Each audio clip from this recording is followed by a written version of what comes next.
Hello tout le monde. Hello. Bienvenue sur Comeback Podcast. Je suis en compagnie de Ilébora ou Bora. Et je suis Marie-Rose. Nous sommes deux amies qui avons décidé de faire un petit podcast sur la K-pop, K-drama, K-content, tout ça. Parce qu'en fait, on est assez passionnés de tout ça. On avait des discussions très intéressantes en off. Et on s'est dit, vu qu'on ne savait pas faire de vocaux courts comme des gens normaux, autant rentabiliser, faire un podcast. Parce que vraiment, je pense qu'il y a des choses qui peuvent intéresser nos points de vue, etc. sur la K-pop. On va vous expliquer un petit peu aussi d'où on vient, comment, entre guillemets, on est rentré dans la K-pop, tout ça. Et puis voilà. Donc c'est notre tout premier podcast. On va faire aussi des formats plus courts qui seront plutôt focalisés sur tout ce qui touche à la Corée mais hors K-pop. Donc ce sera K-drama, K-fashion, K-beauty. Donc ce sera en format short que vous pourrez retrouver sur Instagram, TikTok et en YouTube short. Et donc voilà, notre podcast va être principalement focalisé sur la K-pop. Donc comme c'est notre premier épisode et que c'est le début de l'année, on a dit qu'on allait faire un peu un sujet un peu plus général sur les enjeux de cette année 2026 qui est une très très grosse année. Oui, en effet. Donc il y a de quoi papoter un petit moment, je pense. Exactement. Mais avant qu'on démarre, on va peut-être légèrement se présenter. Ouais. Bora, je te laisse. Oui, je vais l'appeler. Vous allez me voir beaucoup, soit je l'appelle Bora, soit je l'appelle Bora. Let's go. Comme tu veux. Ça me va. Donc, moi, ça va faire à peu près 10 ans que je suis dans la K-pop, que je consomme un petit peu tous ces contenus. Faut savoir qu'au départ, j'étais plutôt dans les animés, etc. Et avec l'algorithme YouTube, on m'a vite recommandé des artistes de la seconde génération, Super Junior, tout ça. Et un beau jour, je suis tombée sur un clip de BTS, Dope. C'était vraiment ma première fois pour BTS, c'est pour ceux qui ont la ref. Parce que c'est vraiment la première phrase que dit RM dans le clip. Je vais l'appeler RM alors que je l'appelle jamais comme ça. Mais... Ouais, je pense que c'est pour l'instant pour que les gens... nos fans, ce soit... Enfin, pour nos fans. Pardon. Alors on est des superstars. Non, mais pour que ce soit plus simple pour les gens qui nous écoutent. Bien parce sûr. que ceux qui nous regardent, au cas où, si elle fait...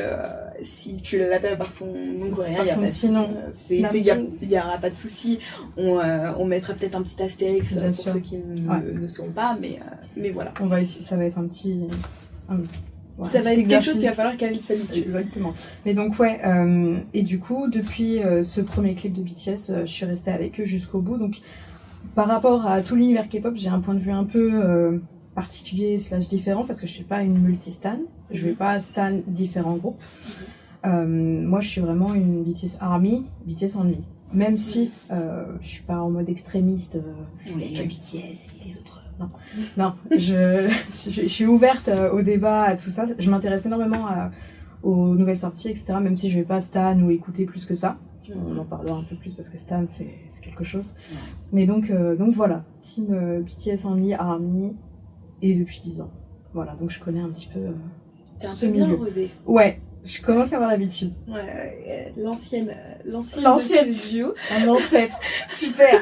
J'ai pas dit ancêtre, tu l'as dit toute seule. Ouais. Vas-y, présente-toi.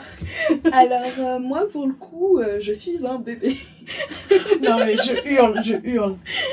Alors, moi, j'ai commencé vraiment à écouter de la K-pop. Enfin, je dirais que j'ai commencé à écouter de la K-pop, je pense qu'il y a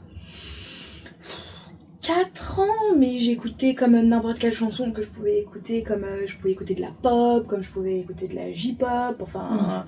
en fait, je suis pas du tout fermée à l'idée d'écouter des nouvelles musiques, j'aime plein de genres différents, et ce que j'aimais bien avec la K-pop, c'est qu'il mixait plein de genres. Ouais. Donc j'ai trouvé ça vraiment super.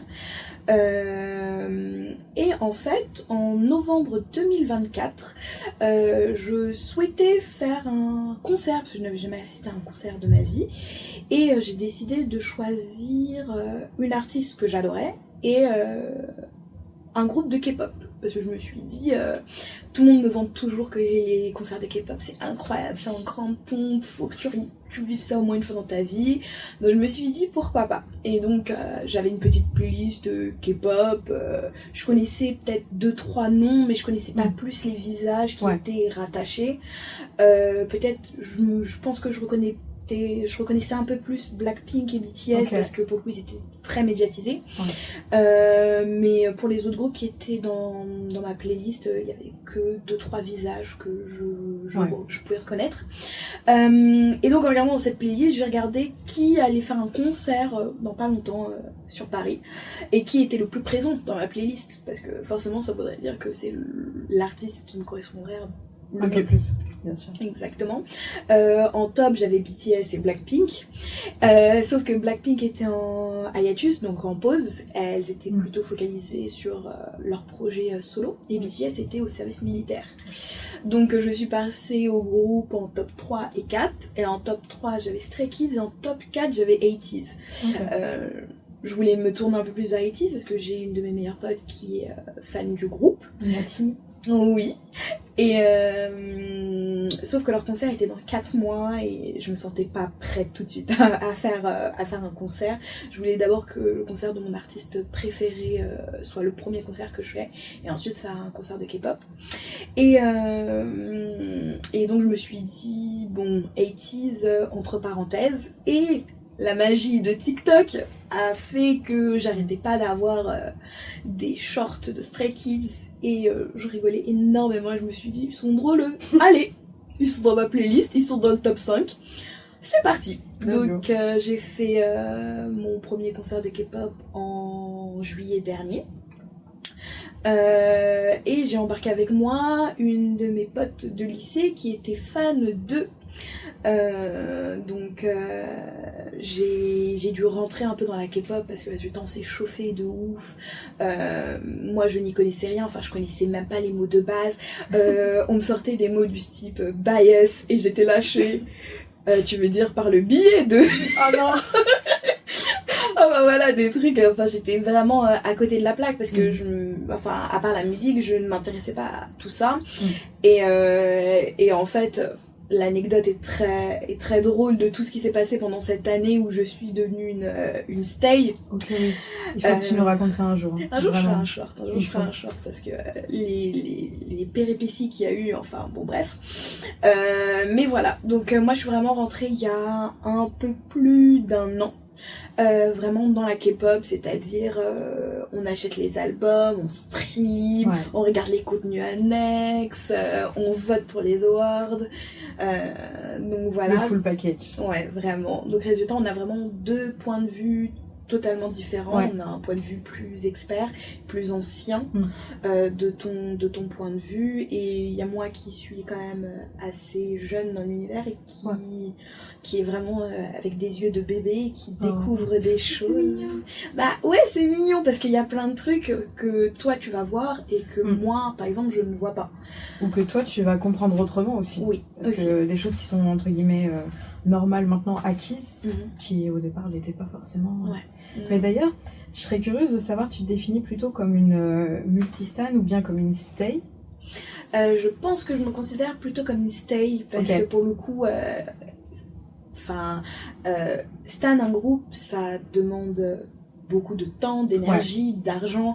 Donc ceux qui sont multistan, franchement, respect. Mais soit vraiment, vous êtes riche, mais même si vous êtes riche, genre il faut que vous taffez sur de l'amphétamine ou genre est-ce que vous dormez, s'il vous plaît, dites-nous. Ouais, c'est une vraie question. Bah, on peut commencer à parler un peu de ça aussi si tu veux. En fait, la particularité aussi de la K-pop, c'est que on stanne pas totalement de la même manière qu'on pourrait apprécier un groupe classique, quoi. Oui. C'est-à-dire qu'à partir du moment où on rentre dans la fandom et où on s'identifie vraiment comme étant partie de la fandom, il y a des choses qui vont être normales, entre guillemets, de faire, un engagement qui est quand même là. Après, on n'est pas tous obligés d'acheter tous les albums, on n'est pas tous obligés de streamer 24 heures à la sortie d'un comeback. Il n'y a pas une liste de to-do à faire pour être considéré comme un stan. Chacun se considère à comme sa il le façon. comme il le veut et comme il le peut, parce Oui. que vraiment on le mentionne comme ça vite fait, mais c'est vrai que les budgets, c'est un truc C'est colossal, conséquent. hein. C'est Et vraiment... c'est pas accessible pour tout le monde et c'est ouais. ok quoi. Surtout quand votre groupe décide de faire cette version d'un album. Arrête, ça me... Un album dont je ne connais toujours pas la couleur. Ah oui, c'est Eh vrai. oui. Ah oui. Enfin, on a du blanc et du rouge pour Arirang, si jamais, Ouais. pour BTS. Ouais, mais c'est Ça va toujours- piquer, les Ouais. 7 vinyles là, ouf. Aïe. Mais bon, voilà un peu pour notre parcours, un peu notre point de vue. De toute façon, Ouais. vous allez très vite comprendre comment on se positionne. Hein. Ouais. Mais on essaye de rester quand même dans la bienveillance parce qu'on sait que forcément tout ce qui est K-pop, etc., les fandoms, vu que c'est quelque chose de très passionnant pour tout le monde, ça peut vite dégénérer. Mais Oui, ici, oui. on voudrait rester un peu une safe place, quand même, un truc où on peut s'exprimer, mais sans que ce soit trop virulent non plus. Oui, voilà. Donc dans la section commentaires, ne commencez pas à vous arracher la tête en Ne disant m'insultez pas, oui, s'il non, vous plaît. ceci, cela, voilà, on reste gentil. De toute façon, notre podcast est vraiment là un peu pour informer, débattre, ouais. sans vraiment essayer de rester le plus neutre possible. Après, on sait à quel point le mot neutre est compliqué à faire, Ouais. surtout quand on a on a quand même des points de vue qu'on va quand même défendre. Bien sûr. Mais si on est là, on n'est pas là pour lyncher un groupe. Ah non, absolument pas. Là, c'est pas le principe, ce Ouais. sera jamais le principe. On est d'accord. Donc voilà. Mais on va peut-être rentrer un peu dans le vif Un peu du plus, sujet, ouais. oui. Parce qu'on a beaucoup, c'était un peu notre introduction, vu que c'est notre premier podcast, etc. Donc ouais, on s'est dit que ce serait intéressant aujourd'hui, particulièrement pour un premier épisode, de parler de 2026. Parce que 2026, c'est quand même une grosse année. C'est un retour pour beaucoup de gens, beaucoup de choses. Donc ouais, on va parler un petit peu de ça. Qu'est-ce que ça veut dire pour les nouvelles générations? Parce qu'il y a le système de génération en K-pop où, en fonction des différentes époques, entre guillemets, des différentes vagues de groupes qui sortent dans les gros labels, on va dire. C'est en général ça qui régit d'habitude les générations. Mais donc ouais, qu'est-ce que ça veut dire pour les nouveaux? Qu'est-ce que ça veut dire pour nous aussi en tant que stan? Oui. Donc voilà, on va parler un petit peu de tout ça aujourd'hui. Donc on va parler principalement, je pense, pour cette première partie du comeback de BTS qui est très très très attendu. Je pense que même pas seulement pour les ARMY, mais pour les autres fandoms et même les groupes en eux-mêmes. Pour l'industrie. Pour l'industrie, parce que ça va changer, je pense, pas mal de choses, puisqu'il y a quand même déjà des mastodons bien installés et qu'il y a beaucoup de retours. Là, je mentionne BTS, mais on va aussi parler un peu de EXO, de Big Bang qui revient pour leur 20e anniversaire. 20 ans. Et ça, fou, c'est impressionnant. Ouais. Blackpink qui fait son retour quand ce Aussi. podcast va sortir. Ouais. Ils vont faire leur comeback 2 jours après. Le 27. Donc on en parlera aussi un peu et on va parler de ce que les retours de ces gros groupes veut dire pour l'industrie et pour les mastodons qui sont eux aussi en place de la quatrième génération, 5e. 5e. En fait, on sait pas trop. C'est vraiment un truc qui est un peu particulier. Vraiment des générations. On va faire un petit peu... On va parler des petits cours d'histoire vite fait. Voilà. Petit disclaimer, évidemment, les générations... là, on va donner un point de vue, une manière de le décortiquer, mais c'est pas vraiment uniforme. Je vais peut-être un peu expliquer à nos auditeurs, auditrices, qu'est-ce que sont les générations en K-pop. Ouais, vas-y. Donc normalement, tu me coupes si je me trompe, hein. Vraiment je suis une t'inquiète, newbie, c'est la première fois que je l'explique à Wawit. Donc les générations de K-pop durent toutes les 7 ans. À peu près. Et chaque fin de génération est marquée par le départ des groupes au service militaire pour les hommes, la plupart du temps. Dans un sens, ouais. Dans un sens, et la fin de leur contrat. Et très souvent, il n'y avait pas de renouvellement. Donc les groupes, après leur service militaire, n'étaient pas renouvelés par l'agence. Il y a un truc qu'il faut qu'on prenne en compte aussi, c'est que là, quand on parle de service militaire, on a un peu... rapidement en tête le cas de BTS, mais c'est vraiment un cas assez exceptionnel. Ils sont tous partis en même temps pour faire en sorte que la cassure soit la plus courte possible. Oui. Alors qu'on a des... Alors, normalement, le service militaire, c'est obligatoire pour tous les hommes coréens. Et faut il me semble que c'est 32 ans, 30 ans la limite. Il faut l'avoir fait avant. 32 ans âge coréen ou... Bah ça c'est, pour moi on va dire 30 ans. Ok, Disons 30 ans, c'est plus simple pour s'en souvenir. Mais pour ceux qui se demandent pourquoi je dis âge coréen et ouais. âge international, c'est que parce qu'en Corée ils ont un système d'âge ouais. différent des nôtres. Normalement c'est quand tu nais, tu as déjà 1 an, tu n'as ouais. pas 0 mois. Et donc ils ont tous 1 an de plus. Par exemple, je pense à tous ceux qui sont nés en 2000, ouais. ils n'ont pas 25 ans, ils ont déjà 26 ans. Mm. Et ils vont sur leur 27 au lieu d'aller sur leur 26. 26, ouais. Et ça, c'est un système qui est encore assez ancré dans la tête des Coréens, même si c'est censé être terminé. Oui. Ils sont censés avoir qu'un seul type d'âge maintenant. Oui, l'âge international. Mais on se sait à chaque fois quand il y a un membre d'un groupe qui dit oui, je vais avoir 35 ans, t'es là, non. Non, frérot. Tu n'as pas 30 ans. Non. Pourquoi tu te... Bref, donc ouais, en général... Donc oui, il y a cette histoire de service militaire pour reprendre un petit peu le fil. Donc ouais, pour BTS, on a un cas assez particulier où ils sont tous partis en même temps, même quand certains n'étaient pas à la limite d'âge, alors que d'habitude, sauf si je me trompe, les groupes partaient à 30 ans, etc. Oui, et, tous un par un et ouais. pas en groupe. C'est ça, donc... Qui faisaient des grandes pauses et exactement. qui pouvaient tuer leur un peu leur carrière, parce que j'ai l'impression, enfin moi de ce que je vois, c'est que souvent les groupes partent quand même quand ils sont au pic de leur forme, ce qui est très dommage, parce qu'ils commencent vraiment à être dans l'industrie quand ils ont 17, 18, 19, donc le temps qu'ils soient rodés et tout, etc. Ils ont le temps de faire quoi, 2-3 tournées mondiales, ou la 3e, ils sont vraiment au top de leur forme, et là ils sont obligés de... Et encore, quand ça marche. Oui. Ah oui, mais ça on fera un épisode bien sûr dessus sur le système des trainees et tout, etc. Il y a énormément de choses à dire, je pense, mais oui. Continuons, donc tu me disais, on parlait des générations, et donc le fait que c'est tous les 7 ans, donc c'était ça à peu près qui se... C'était un peu ce qu'on observait, et il y avait aussi un truc par rapport aux générations. Alors, j'ai l'impression de donner mon avis comme si j'étais une experte et tout, mais... Voilà, on relate ce que nous on voit et ce qu'on pense comprendre. Ce qu'on observe, ouais. On n'est pas une parole d'expert. C'est qu'en fait, il y a un espèce de doublon par rapport aux générations. Et le fait que certains contrats sont pas forcément renouvelés pour le cas des hommes, hein, dans ces cas-là. Oui. Le cas des groupes féminins, c'est complètement autre chose. Les carrières sont pas aussi séquencées, entre guillemets, par le service militaire. Mais oui, pour le cas des groupes, des boys bands, il y a à la fois la durée du contrat qui est à prendre en compte, et le fait qu'il y avait aussi une évolution, entre guillemets, de manière de faire dans l'industrie qui faisait qu'on pouvait dissocier certaines générations. Je pense à la toute première génération, enfin le vrai premier groupe de K-pop, ce serait plutôt So Taiji and the Boys, en 92, si j'ai les bons chiffres. Tout premier groupe un peu boys band, mais le vrai premier groupe de K-pop avec un système de trainee, c'est H.O.T. En 96. Et ça constitue la première génération, mais on voit qu'il y a déjà un début de gap. Et ce qui va séparer la première de la deuxième, qui va arriver début des années 2000, ça va être le système de trainee qui sera vraiment mis en place. Tous les idols seront comme ça. D'ailleurs, les idols, quand on parle de trainee idol, les trainees, donc c'est les gens qui vont s'entraîner pendant plusieurs années, en chant, danse, etc.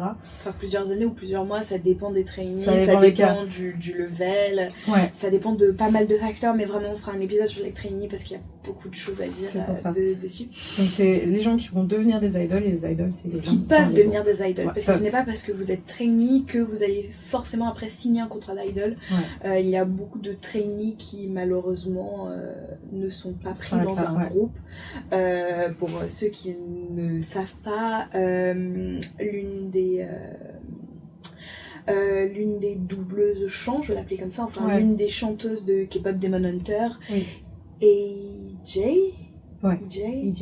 je crois, je suis désolée si j'ai arraché son nom, qui fait la voix de chanson de Rumi, qui a été trainee pendant des années chez SM, et qui n'a pas été finalement prise. Bon, après, elle est retombée sur ses pattes, mais voilà.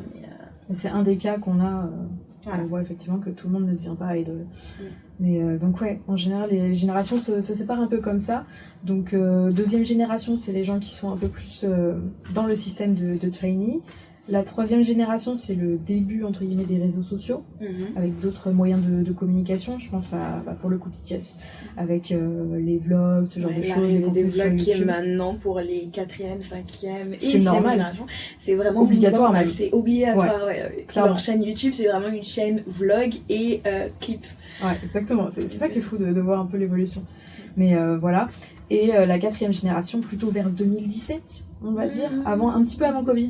Ouais, juste un peu 2017-2018, je pense, parce que... Donc, je crois que... Oui, parce que c'est dans ces eaux-là, parce que Stray Kids et ATEEZ ont démarré à peu près là. Je vais beaucoup sortir que les groupes que je connais, après les autres, j'ose pas trop. Mais en général, c'est aussi ça les marqueurs, parce que c'est les groupes qu'on connaît le mieux, en tout cas. C'est aussi les groupes de grosses entreprises, de gros labels, quoi. Ouais. De très grosse envergure. Oui. Mais voilà un peu pour les générations. Et en fait, ce que nous, on avait remarqué, c'était que après la 4e génération, la 5e et là la 6e qui devrait être là actuellement. A priori, ouais. Ou bientôt. On sait pas si elle est vraiment là ou pas.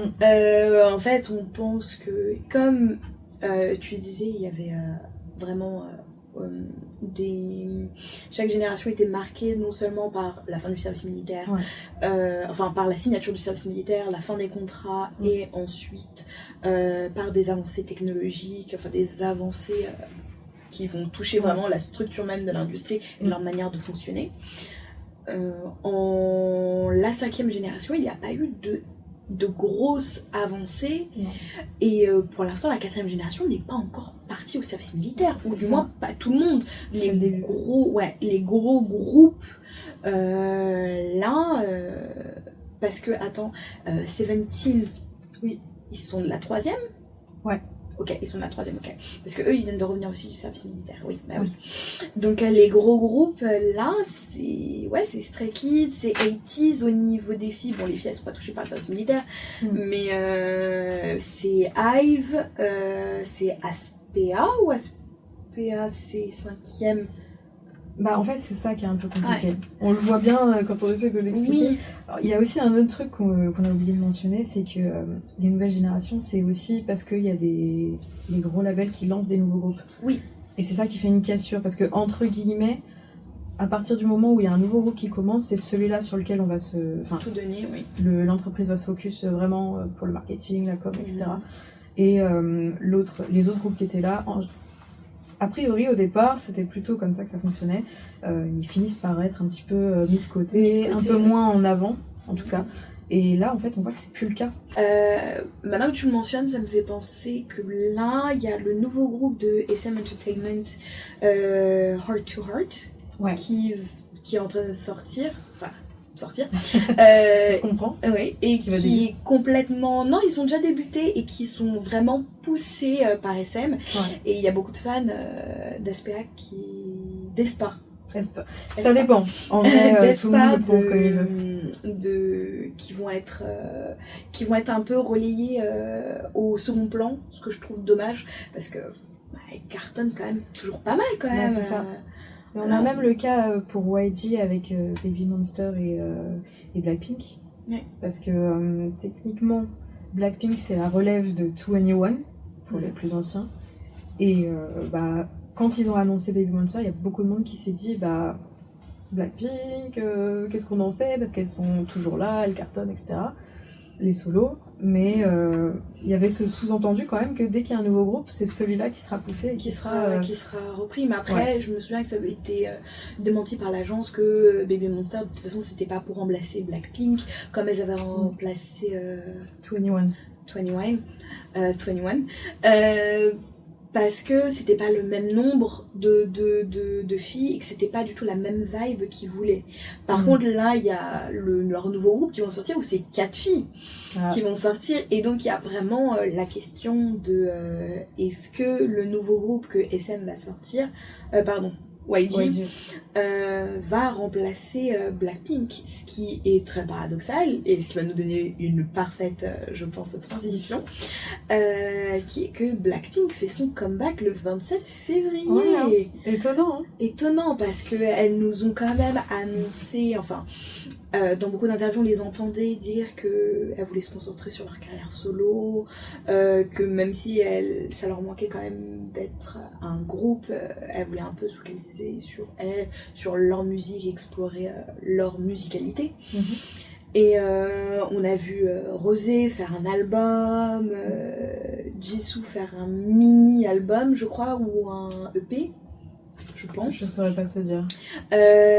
Jennie et Lisa qui ont fait un album pour, je pense, beaucoup de gens, ou peut-être que ce n'était que moi parce que j'étais très nouvelle dans la K-pop. Pour moi, Blackpink n'allait plus exister en tant que groupe. Pour moi c'était leur fin et ils nous ont annoncé une tournée mondiale, suivie en sortant que un son, d'ailleurs un nouveau son, donc en fait c'était plutôt une tournée, enfin de ce que je voyais, qui mettait en avant leur solo à chacune d'entre elles, et leur nouveau son, et là maintenant qu'elles ont fini la tournée, elles sortent l'album qui porte le nom de la tournée. Je trouvais ça un peu particulier parce que pour moi la tournée s'appelait Deadline et l'album qui vient de sortir c'est Deadline. Pour moi on sort un album d'abord et ensuite la tournée sert de promotion. Après c'est ce que je pense et ce que moi je voyais avec les artistes américains. Ça se trouve le système de la K-pop est différent. En général, pour les de ce que moi en tout cas j'ai vu pour les artistes K-pop, c'est vrai que ça fonctionne d'abord l'album, ensuite la tournée. Et en général, après ça peut dépendre je pense, mais les singles, c'est pas que des singles solo, c'est pas des compilations en tout cas. Les albums c'est vraiment, il y a plus de nouveaux sons. Mais là, c'est un peu particulier pour ce cas-là parce que j'ai pas envie de parler pour les Blink, je vais me faire taper dessus sinon. Surtout que je suis une army, donc qui suis-je pour dire ça? Mais en tout cas, de mon point de vue extérieur, de ce que je voyais, beaucoup de gens se posaient des questions et ça a été un peu surprenant parce que Blackpink sont pas très connus pour être très, entre guillemets, assidus en termes de sortie d'albums.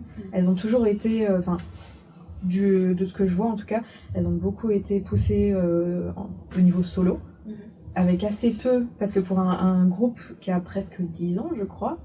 Ouais, elles sont sorties à peu près la même année que BTS, peut-être un an après. Non, 3 ans après au moins. 3 ans après Ouais, au moins. Ah ouais, je pensais, vous voyez des choses que je ne savais pas. Ah oui, moi j'ai toujours pensé que c'était, beaucoup c'est quand même la même génération. Ouais, mais c'est un peu limite. Ah oui, d'accord, elles sont vraiment à la limite, ok. Ah oui, ok. Mais c'est pour ça que pour un artiste, un groupe qui est aussi installé, c'est vrai que leur discographie est pas exponentielle non plus. Oui. Il y a beaucoup plus de... Enfin, après, je suis pas une experte non plus pour ce groupe en particulier, mais j'ai l'impression qu'il y a plus de focus sur les solos que sur le groupe. Je pense que là, c'est le point de vue qu'on a ces dernières années, parce qu'elles ont été poussées. Est-ce que si c'est pas la volonté de... YG. Désolée, excuse-moi. Est-ce que c'est pas la volonté de YG de justement pas les pousser vers la sortie mais de laisser briller d'autres groupes, parce que je pense qu'elles savent qu'elles ont du potentiel, qu'elles ont une bonne fandom et qu'elles fonctionneraient mieux en solo et que YG veut pousser son nouveau groupe. C'est pas impossible que ce soit ça, mais il y a aussi le fait que, enfin en tout cas moi de ce que j'en vois, à chaque fois j'ai l'impression de me justifier, mais j'ai l'impression quand même que pour le cas Blackpink j'ai l'impression que c'est vraiment 4 filles qu'on a mises ensemble dans un groupe, mais ça se ressent vraiment, j'ai pas cette image d'identité de groupe.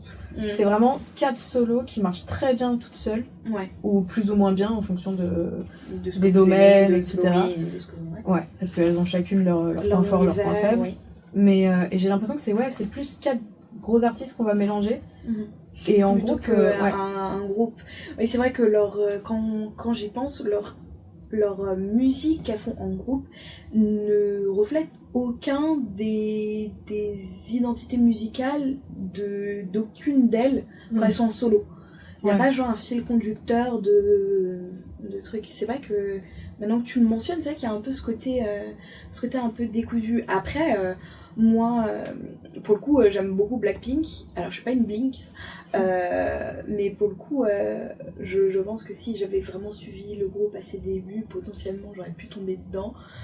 J'adore ce que fait, j'adore l'ADN musical et esthétique de Jennie et de Lisa. Enfin, pour moi, ouais, t'es sensible à ouais, je trouve qu'elle colle bien avec ce que moi j'aime. Mais c'est vrai que je les avais jamais vus performer ensemble, et c'est vrai que quand je les vois performer ensemble, il y a un peu un côté... elles sont pas connues pour leur performance synchro. Oui, il y a un peu ce côté de chacun a sa propre énergie, et c'est pas une énergie homogénéisée ouais.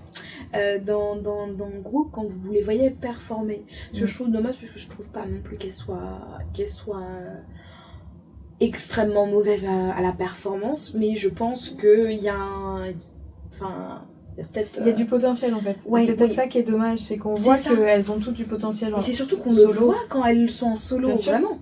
On voit, enfin moi, pour le coup, j'ai été très surprise, parce que pour le coup, je n'avais jamais regardé de vidéo de elle qui performait en groupe. J'ai regardé surtout Jennie performer pour les awards de fin d'année. J'ai adoré, j'ai trouvé ça impressionnant. Et ensuite, j'ai regardé une représentation, enfin, je crois que c'était un bout d'un des concerts de leur tournée. Et je me suis dit, waouh, c'est le jour et la nuit. Ouais, là. c'est deux salles de danse. Ouais. Après, je sais pas si c'est parce que les Blinks sauront mieux nous le dire, n'hésitez pas à nous le dire en commentaire si vous passez par là.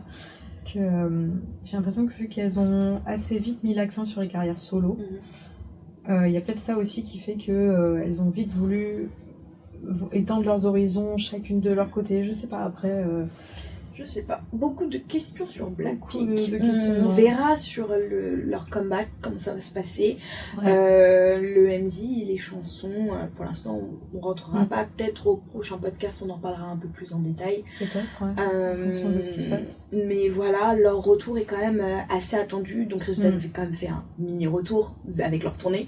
Mais l'album, c'est ce que beaucoup de fans les attendent en tournant avec cet album. D'autant plus que c'est arrivé un peu comme ça, en surprise. Un peu rapidement. Personne s'y attendait. Non.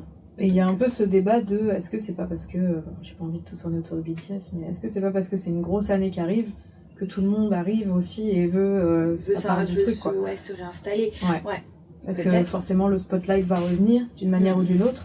Il y a aussi, je pense à K-pop Demon Hunters qui a aussi fait pas mal de bruit. Qui fait pas mal de bruit, que j'ai vu qui est nommé aux Oscars là. Exactement. Faudra qu'on fasse un débat sur les Grammy parce que il y a beaucoup de choses à dire là-dessus. Il y a beaucoup de choses. Il faudrait qu'on fasse un épisode K-pop Demon Hunters. Vous inquiétez pas, ce sera pas non plus un truc adulé, mais on va pas les déglinguer parce que moi personnellement j'ai adoré le film. Mais je pense que c'est aussi une chose qui va bousculer un peu l'industrie en 2026, même si le film est sorti en 2025, les répercussions que là ça a maintenant, ça risque vraiment de changer l'industrie sur la question des artistes de K-pop IA, des personnages de chant. Mais je pense que ça, il faudrait vraiment qu'on va faire vraiment un épisode dessus parce qu'il y a beaucoup aussi de choses à dire. C'est pour ça qu'il faut s'abonner. N'est-ce pas? Et activer la petite cloche sur YouTube. C'était tellement fluide. Ouais, je sais, incroyable. Pour ne louper aucun épisode parce qu'on va parler vraiment de beaucoup de choses cette année. Vraiment. On risque de se perdre un peu. Vous en voulez pas trop. Mais c'est trop intéressant. Tant que la conversation elle est fluide, je pense que personne ne se perdra. Ouais, c'est un petit moment chill. Mais ouais.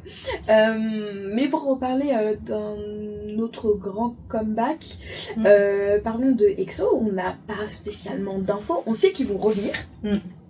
Mais on n'a pas plus d'infos que ça sur EXO. J'ai rien vu passer très rien du tout. Ça a été teasé, je crois, en milieu d'année 2025, fin 2025, un truc comme ça.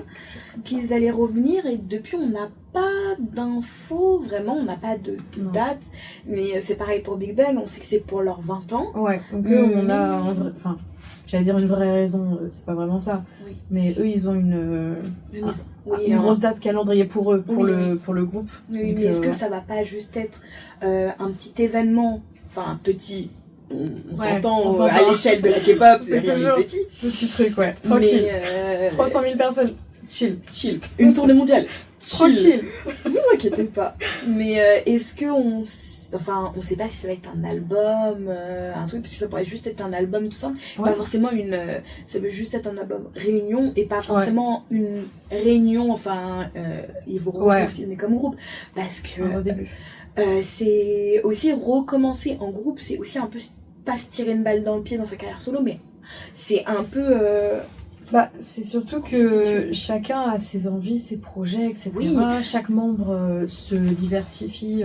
oui, Je pense pour G-Dragon, il est très G-Dragon dans la mode et dans ses solos aussi. Cartonne, mais G-Dragon est Ça. partout. Alors C'est que Descend, un autre de tes membres, est un peu moins mis sur l'avant, ou tout du moins... Mais oui, parce qu'en fait, ça va rebouger, ça va rebouger beaucoup de choses. Ouais. Parce que surtout on les a plus vus performer ensemble depuis... Un petit moment, hein. Ouais, ça fait un long moment, ça va faire 10 ans, plus de 10 ans. Je pense. J'aurais pas les chiffres. Je pense que c'est à peu près ça, mais ouais, ça fait vraiment un très long moment. Editor Elibora, effectivement, si on pense à Big Bang après le départ de celui dont on ne prononce pas le nom et de T.O.P., techniquement ils ont perf la dernière fois en 2024, sinon c'est 2017. Donc deux grands groupes qui vont revenir de la seconde génération. Ouais. Seconde et troisième. Seconde et troisième, Exo c'est troisième, pour lesquels on n'a pas encore d'infos, donc nous de notre côté on va suivre, et puis si on a des infos, on n'hésitera pas à les relayer sur notre Instagram, TikTok, et potentiellement sur le canal communauté de YouTube pour que vous soyez informés. Mais voilà, et résultat, le dernier gros groupe qui a annoncé un comeback et qui je pense le comeback était, on savait qu'il allait arriver, mais on savait surtout que ça allait retourner l'industrie. Il faut savoir que moi je suis très contente que BTS fasse un comeback parce que je veux vraiment voir comment ça va. Non mais déjà les voir performer, voir plein de choses, mais de voir en fait comment leur retour va impacter l'écosystème actuel. Parce que là pour l'instant après je m'avance peut-être, ne m'assassinez pas, mais les groupes au top, et là je parle masculin, c'est Stray Kids, un peu d'Actease, et j'ai un autre groupe, mais le nom ne vient pas. TXT peut-être. TXT, merci. N-Hypen, je sais pas, je balance. Et N-Hypen, merci, c'est N-Hypen que je cherchais. Merci. Merci. N-Hypen qui cartonne, hein, qui ont fait un concert là récemment en France à Bercy qui a été sold out en quelques heures. Stray Kids qui a rempli 2 stades de France. Donc on a quand même des groupes très bien installés qui cartonnent, et surtout des groupes un peu concurrentiels parce que N-Hypen vient de Hybe. C'est pas ils viennent pas d'une filière de Hybe ou ils viennent directement de sous Hybe? Alors en fait c'est Hybe au moment où ils se sont petit cours de la petite cours d'histoire.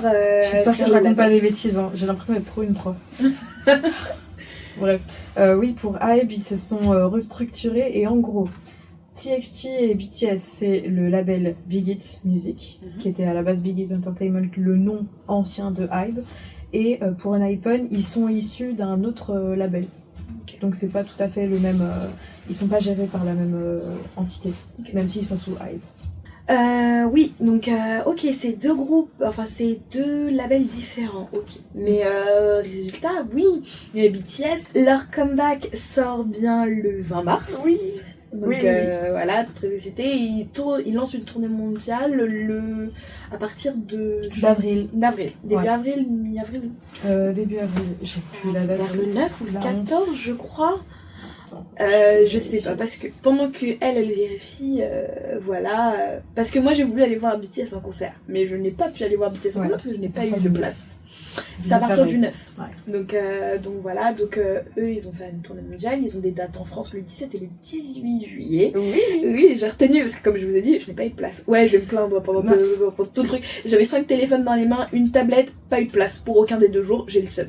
Je serai dans le stade, personnellement, les 2 jours. Voilà. Je suis un peu la personne détestable parce que j'ai des places pour les 2 jours, et j'avoue que ça... Arrête, quand tu stan un groupe et que vraiment ils font un retour après 2 ans, mon porte-monnaie a... Ouais, ton porte-monnaie est parti, ouais. Ah, mais il est parti en fumée. Mais c'est pas grave, là, je On vous vois que tu montrera vas les ressortir. backstage. Oui, elle va nous faire un petit vlog et tout, etc. Et moi, j'essaierai de vous faire un petit vlog. En Corée, parce que madame n'a pas eu de place au Stade de France, mais madame va en Corée. Voilà. Excusez-nous. Donc oui, j'ai pris le seum, je n'ai pas pu avoir mes places pour le concert et j'ai dit bon bah c'est pas grave, je vais aller en Corée pendant leur comeback. Donc il y a beaucoup d'installations qui vont être faites à Séoul. Le 21 mars surtout. Ouais. Et après maintenant il y a des choses qui continuent et tout, etc. Mais c'est dans différents spots de Séoul.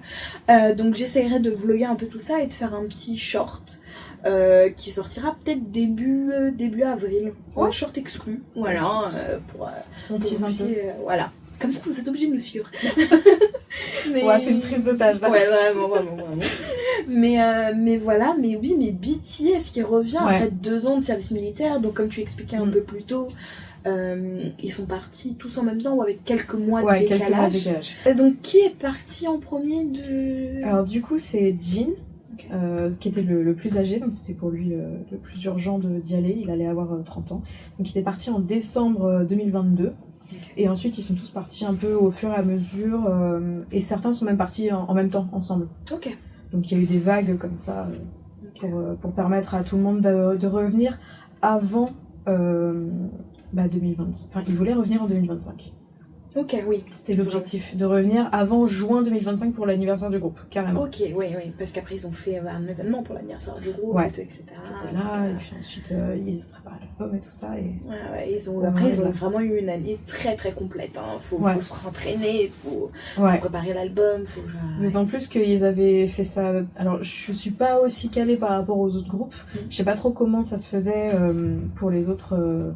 Pour les autres groupes, mais pour BTS ils ont préparé des albums solo, ils ont préparé énormément de contenu pour qu'on ne soit jamais sans rien. Oui, c'est ça que j'allais te poser comme question, parce que pour moi, pour moi le service militaire c'était vraiment ils sont entre 4 murs kaki en prison vraiment, et ils peuvent pas vraiment en fait faire de sortie parce que c'est vraiment un entraînement militaire, et en fait j'ai l'impression de voir des sons sortir, des albums, des clips tournés, des fois ils étaient à certains des événements, et je me suis dit est-ce que c'est normal, est-ce qu'ils ont eu un traitement un peu plus assoupli, parce que ils sont quand même enfin, on va pas se mentir, ils sont représentants de la Corée à l'international. Enfin, c'est une vraie marque de soft power. Il y a eu beaucoup de débats juste avant le début de leur service militaire sur comment ils allaient le faire. Parce que il y a un autre truc qui est un petit peu à savoir sur le service militaire, c'est que pour les Coréens, les idoles au service militaire, c'est un sujet un peu houleux des fois, parce que alors je sais pas si c'est toujours le cas maintenant, mais avant beaucoup d'idoles avaient tendance à faire le service militaire administratif, qui est un peu plus long que le service militaire classique, mais qui est aussi moins dangereux entre guillemets, qui est un peu plus chill avec des horaires de bureau, etc. Donc il y avait ça aussi à prendre en compte, et BTS eux ils ont choisi de faire un service classique comme tout le monde, sauf pour Suga qui lui avait une blessure qui du coup l'empêchait de le faire. Donc il y a eu un gros débat sur comment ils allaient faire leur service militaire. Ils ont choisi de le faire classique, etc. Mais au départ, il y avait même une histoire de faire un semi-militaire, c'est-à-dire qu'il y aurait des périodes où ils étaient à la base avec des entraînements durs, et d'autres moments où ils étaient en train de faire de la musique, etc. pour continuer à perdurer. C'était... Qui, je pense, pas vivable, parce que les entraînements quand tu prépares pour un album, pour un truc comme ça, tu peux danser jusqu'à 24 heures dans une journée. C'est ça. Et 24 heures dans une journée, c'est une journée, hein. D'autant plus que, chose aussi à prendre en compte, je mets des pincettes encore une fois, hein. Il y avait un truc un peu où, dans le sens, je sais plus si c'est totalement monétaire ou s'il n'y a pas une histoire ils sont un peu à disposition. Oui. Donc, si l'État en a besoin pour un show, pour... divertir des dirigeants politiques, etc. Ils pouvaient leur demander mais c'est un peu comme un ça, contrat d'esclavage. Bon, après, quand on tu l'as dit. On parlera des trainees, on parlera aussi des contrats semi-d'esclavage c'est pas si étonnant. Mais ok, donc c'est pour ça. Et donc ils sortaient, pourquoi ils pouvaient sortir alors en fait, c'est même moi, j'ai été la première étonnée, hein, parce que pour moi, à partir du moment où ils sortaient des trucs pendant le service militaire, ils pouvaient pas être monétisés de la même manière, où il y avait un truc, voilà. Mais en fait, vu que c'était des contenus qui a été produits avant qu'ils sortent, qui partent au service militaire, qui soient vraiment dedans, Même les c'est clips, Ouais. même les MV, Tout a c'est été tout tourné. tourné avant. Tout a été tourné avant. Ah ouais, Ouais. Ah oui, ils ont vraiment... Ils ont charbonné de fou. Ouais. Ah oui, C'est pour moi ça. j'étais persuadée qu'ils avaient une permission qui sortait. et Absolument que- pas. Absolument pas. Ok. Les seules choses qu'on peut voir parfois des idoles qui sont en service militaire, c'est pour ceux qui sont dans le service administratif. Donc ils ont un job de 9h-18h, à 18h ils rentrent chez eux et là ils font ce qu'ils veulent. Donc Ok. il y avait un membre d'EXO qu'on avait vu à des concerts, ça avait fait un peu polémique, etc. Parce que qu'est-ce qu'il... Qu'est-ce qu'il fait là alors Voilà. qu'il va être en service militaire? Après, quand t'es en service militaire, après c'est mon avis, et que t'es en version administrative où vraiment à 18h tu n'as plus rien à faire, C'est ta vie, quoi. oui, voilà. En fait, il n'y a pas de. Il n'y a pas de souci. Tu fais ce que tu veux. Non mais je pense qu'il y avait un truc aussi, si je me souviens bien, il y avait une histoire de... Il avait repoussé beaucoup son service pour pas le... Enfin, Ah oui, il l'avait d'accord, repoussé et puis au final il a eu cette version-là. Donc pour les gens ça a été aussi assez... oui. Ok, il y a eu un débat houleux sur. Ouais. Donc quand ouais. ils l'ont vu dehors s'amuser, ils se sont dit... Oui. Bon, même si en soi c'est vrai que il a fini son job, Oui, il fait ce qu'il veut, quoi. Oui, mais... je- ouais, donc en soi, normalement, en service militaire, ils ont quelques jours de congé, comme tout le monde, mais c'est pas énorme, quoi. Et au les départ... jours de congé en Corée, je crois que c'est 9 jours ou 11 jours dans l'année. Ouais, ça doit... Tu dois le savoir que moi. Mais effectivement, il n'y avait pas de téléphone tout le temps non plus. Enfin, voilà, quoi. Ils ont vraiment eu le même service militaire que n'importe qui. Ouais. Donc là-dessus, voilà.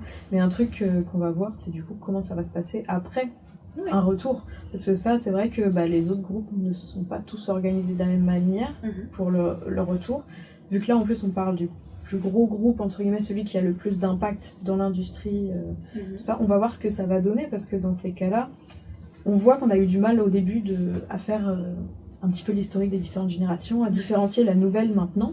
Mais c'est aussi parce que les anciens groupes emblématiques des générations 2e, 3e, 4e sont toujours là, actifs, et avec un poids plus important que les nouveaux groupes qui arrivent. Et du coup, qu'est-ce que ça va vouloir dire pour eux, quoi? Est-ce que BTS vont, entre guillemets, pave the way? Bien sûr que je pense que BTS va paver le chemin, parce que ils l'ont déjà fait au début de l'épisode. On parlait justement des vlogs, enfin des chaînes YouTube qui sont et des vlogs et un endroit où poster les MV. Ça, c'est un peu BTS qui a enfin en tout cas c'était la génération de BTS qui a mis en place les vlogs. Il y a beaucoup de choses qui ont été mises dans cette génération qui maintenant existent, et je pense ils ont pavé le chemin pour l'international, parce que c'est quand même le premier groupe qui a autant cartonné à l'international. Là, faut vraiment mettre vraiment, la guillemets, sinon les gens vont pas être contents. Alors oui, je veux bien mettre les guillemets, mais à un moment il y a quand même des choses. Enfin, je suis pas une army, mais je pense que là, je prends un groupe de 10 personnes dans la rue, d'à peu près quand même mon âge, parce qu'il faut pas non plus trop abuser, soit un peu plus jeune, soit aller peut-être 10 ans de plus que moi, donc 35 maximum. Je dis le mot BTS, tout le monde sait qui ils sont. Voilà, donc c'est dans ce sens. J'ai pas dit qu'ils ont révolutionné le monde de la K-pop, j'ai pas dit tout ça et tout, etc. Je dis juste qu'à l'international, ils ont été un visage, ils ont fait partie de l'un des visages de la K-pop à l'international, et on les identifie comme on pourrait identifier n'importe quelle grosse star. N'importe quelle grosse star, comme par exemple Beyoncé, Taylor Swift et tout, etc. Alors je sais que ça fait pas plaisir à beaucoup de personnes, et je dis pas que c'est pas que c'est le seul groupe qui l'a fait, hein. Attention, mais il faut reconnaître que c'est un groupe qui a participé à des émissions, qui a fait beaucoup de choses, qui ont fait qui ont été l'un des visages de la K-pop vraiment à l'international. Je vais pas te contredire parce que je suis d'accord. Oui, c'est vrai que pour les là c'est même pas les une multi, question. Effectivement, Big Bang a eu son impact, ils ont percé à l'international aussi. Ça oui, c'est vraiment, je parle bien c'est un des visages de la mais c'est vrai que mais c'est vrai que BTS aussi, je pense que c'était le fait de la génération, là je parle pas des générations K-pop, mais de la génération à laquelle ils sont arrivés, c'était vraiment le début des réseaux sociaux, donc ils étaient plus facilement médiatisés que Big Bang, parce que je pense que je fais voir ma sœur qui a 40 piges, elle sait qui est BTS, mais elle sait pas forcément qui est Big Bang, parce que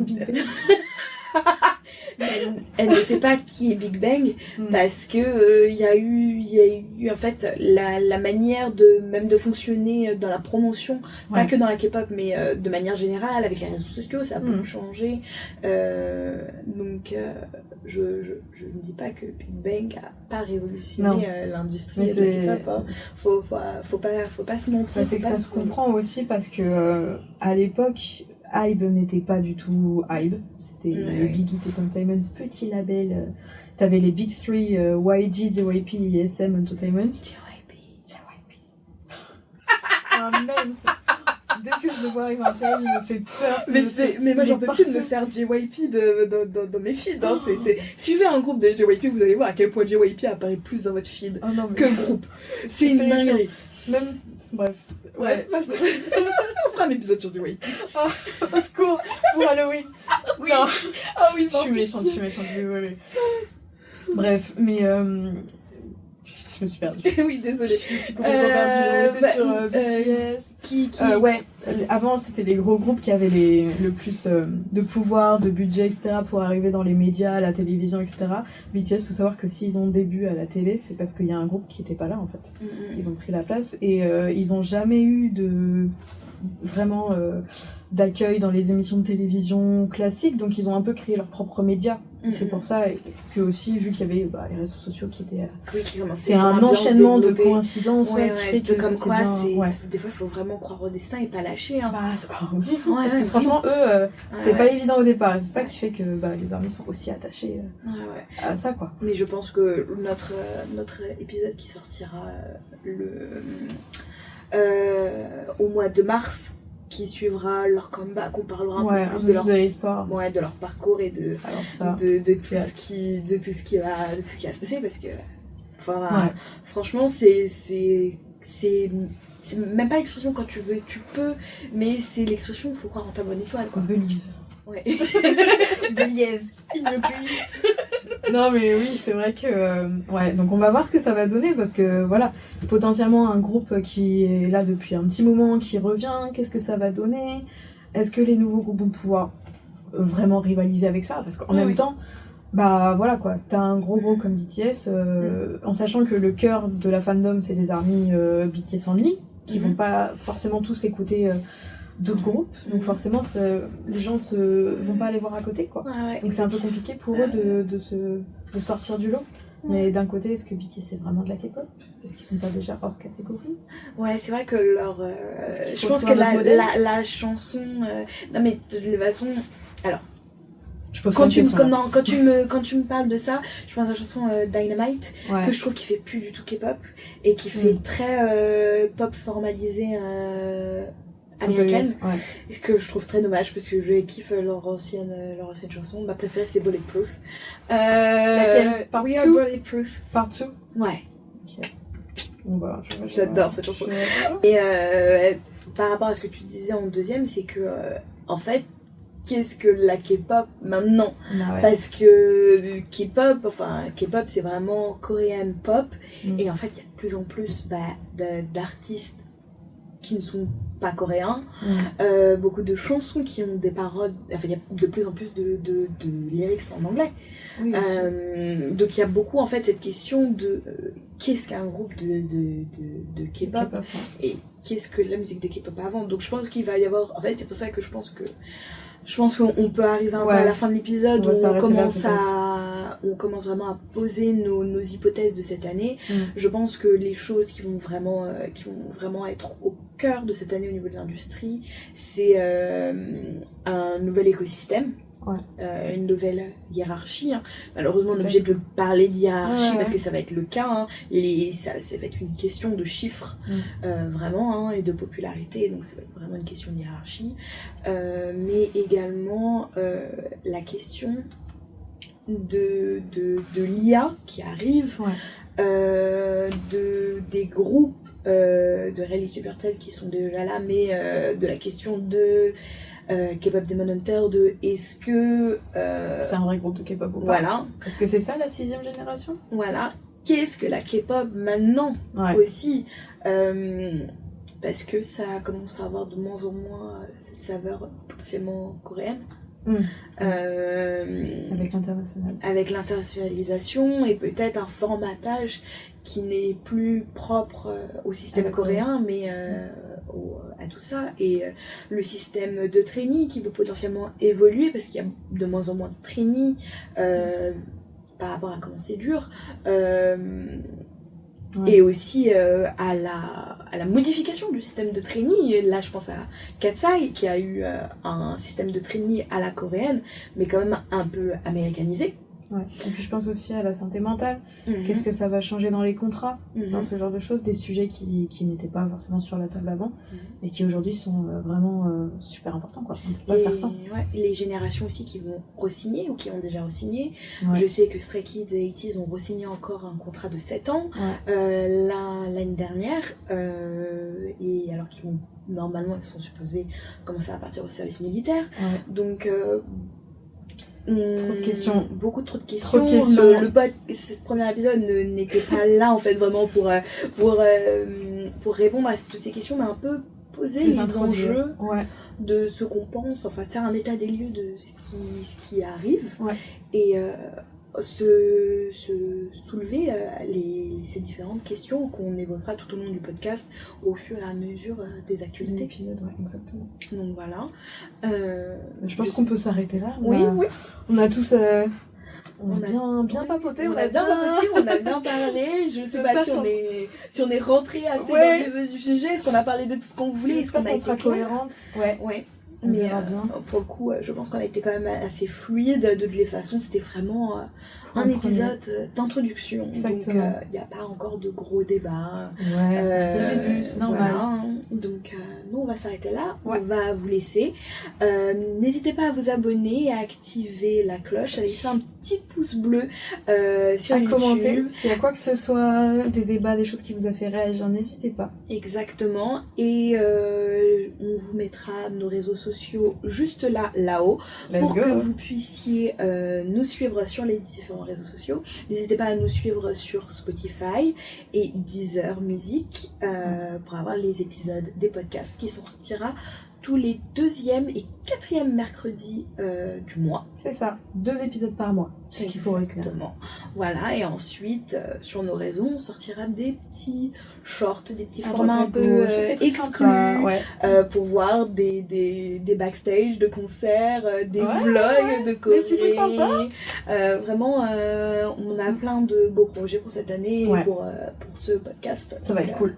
N'hésitez pas à nous suivre, et puis voilà, sur ce, on vous laisse. C'était Bora. Et c'était Marie. Allez, bisous. Bye bye.